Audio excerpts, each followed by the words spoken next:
guys. So yesterday, you know that we were doing about the group two. Group two का अगला part हम लोग करने जा रहे हैं. That is the thermal stability of group two carbonates and nitrates. ठीक है जी. So let's start with it. Thermal and nitrates. Okay, guys. So thermal stability of group two carbonates and nitrates. हम लोग टॉपिक करने जा रहे हैं. सबसे पहले मैं आप लोगों को बता दूं, यहाँ पे कंपैरिजन के तौर पे हम लोग कर रहे हैं ग्रुप टू के अगर आप लोग कार्बोनेट्स ने नेक्स्ट सपोज में कैल्शियम की एग्जांपल लेता हूँ. कैल्शियम कार्बोनेट ले लिया. If you heat it up, so it will decompose to form calcium oxide plus carbon dioxide. इसी तरीके से अगर आप लोग ग्रुप टू का नाइट्रेट ले लेते हैं CaNO3 whole twice, so if you heat it up, it is going to form calcium oxide plus NO2 plus O2. इसको बैलेंस करने हैं तो 2, 2 और 4 लगा देंगे. तो ये दोनों जो चीजें हैं, कार्बोनेट्स भी और नाइट्रेट्स भी, इनको हीट करने पे डिकम्पोज होके मेटल ऑक्साइड बनती है. कार्बोनेट में कार्बन डाइऑक्साइड बनेगी और नाइट्रेट में NO2 और O2 आपका जो है वो फॉर्म होता है. इसके कंपैरिजन में अगर हम लोग ग्रुप वन को देखें, तो ग्रुप वन के जो कार्बोनेट्स हैं, लेट्स सपोज हम लोग ले लेते हैं जी सोडियम कार्बोनेट को. ठीक है, सोडियम कार्बोनेट को अगर आप लोग हीट करेंगे तो नॉट डीकम्पोज, ये डीकम्पोज ही नहीं होता, ये स्टेबल होता है जी. जबकि इस ग्रुप वन के अगर आप लोग नाइट्रेट्स ले लें NaNO3, so if you heat it up, it will form NaNO2 plus O2. ठीक है जी. तो ये सोडियम नाइट्राइड बन जाता है और साथ आपकी ऑक्सीजन जो है वो फॉर्म होती है. ठीक है, ये ग्रुप वन के साथ इसका मैंने जो है वो कंपैरिजन जो है वो किया है. अब हमने ग्रुप टू जो है इसको चूंकि हम लोग पढ़ रहे हैं, तो उसी के कार्बोनेट्स और नाइट्रेट्स की थर्मल स्टेबिलिटी क्या है. थर्मल स्टेबिलिटी का मतलब कि हीट करने में जो है वो कितने स्टेबल होते हैं. ठीक है, कितनी जल्दी डिकम्पोज होते हैं, वो हम लोग जो है वो पढ़ने जा रहे हैं. तो सबसे पहली चीज ग्रुप टू में अगर हम देखें तो नीचे की तरफ जाते हुए आपका कैटायनिक रेडियस जो है वो बढ़ता चला जाएगा. कैटायन का साइज जो है वो इंक्रीज करता चला जाएगा लाइक दैट. ठीक है जी. Let's suppose this is beryllium, this is magnesium, this is calcium, this is strontium. तो नीचे की तरफ जाते हुए आपका कैटायनिक रेडियस बढ़ता चला जाएगा. आपका इधर कार्बोनेट लगा हो या नाइट्रेट लगा हो, हम लोग कार्बोनेट की एग्जांपल जो है वो ले लेते हैं. कार्बोनेट है, कार्बोनेट का साइज तो आपका जो है वो उतने का उतना ही है, वो छोटा बड़ा नहीं होता. ठीक है. अब पहला कॉन्सेप्ट ये ध्यान में रख लें कि जब आप किसी भी ग्रुप टू के कार्बोनेट या नाइट्रेट को डिकम्पोज करते हैं, तो जो इनका ये वाला जो बॉन्ड है, ये कैल्शियम और कार्बोनेट वाला, इसको नहीं ब्रेक कर रहे होते हम लोग. पहले ये ध्यान में रख लो. असल में हीट करने में क्या चीज ब्रेक डाउन हो रही है कि कार्बोनेट ब्रेक डाउन हो रहा है. कार्बोनेट या नाइट्रेट यानी जो नेगेटिव आयन होता है वो ब्रेक डाउन हो रहा होता है, वो डिकम्पोज हो रहा होता है. ये पॉजिटिव टू और ये नेगेटिव आयन जो है, इनका बॉन्ड नहीं ब्रेक हो रहा. Basically we are breaking the anion. Negative ion को हम लोग ब्रेक कर रहे हैं जब थर्मल डिकम्पोजिशन होती है. ठीक है. अब यहां पे इसकी रीजन सुनते जाएं. जितने छोटे साइज का कैटायन होता है, ठीक है, उतनी उसकी चार्ज डेंसिटी ज्यादा होती है. चार्ज डेंसिटी का मतलब चार्ज ओवर रेडियस रेशियो होता है. ठीक है. मसलन इसके ऊपर जो है वो चार्ज कितने हैं, +2. इसका रेडियस सपोज करने के 1 है. इसके ऊपर चार्ज +2 है, इसका रेडियस थोड़ा सा बड़ा हो गया तो 2 कर रहे हैं.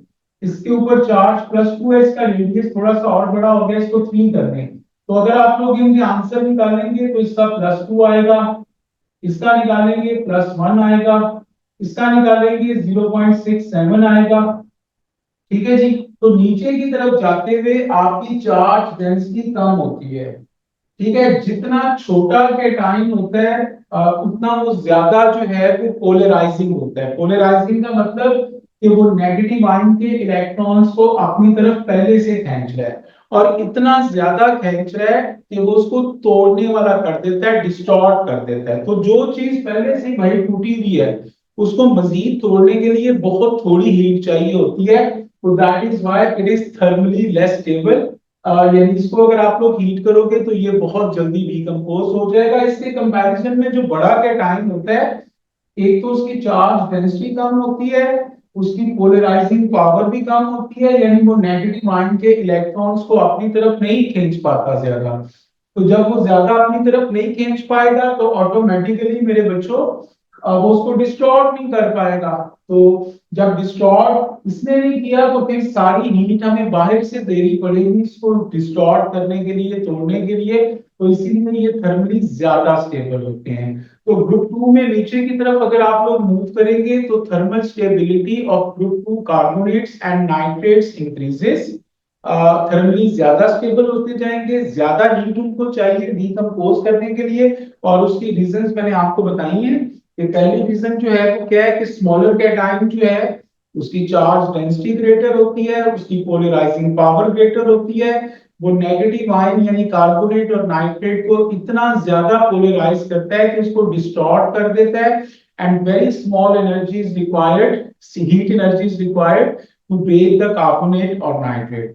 Whereas the larger cation, it has less charge density, low polarizing power, so it is unable to polarize the carbonate and nitrate.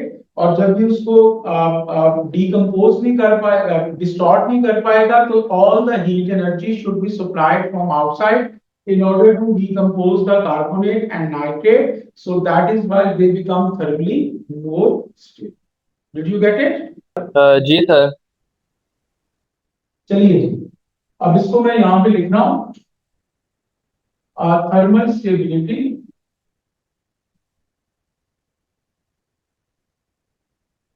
जो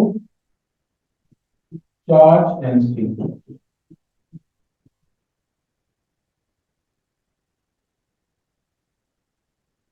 due to which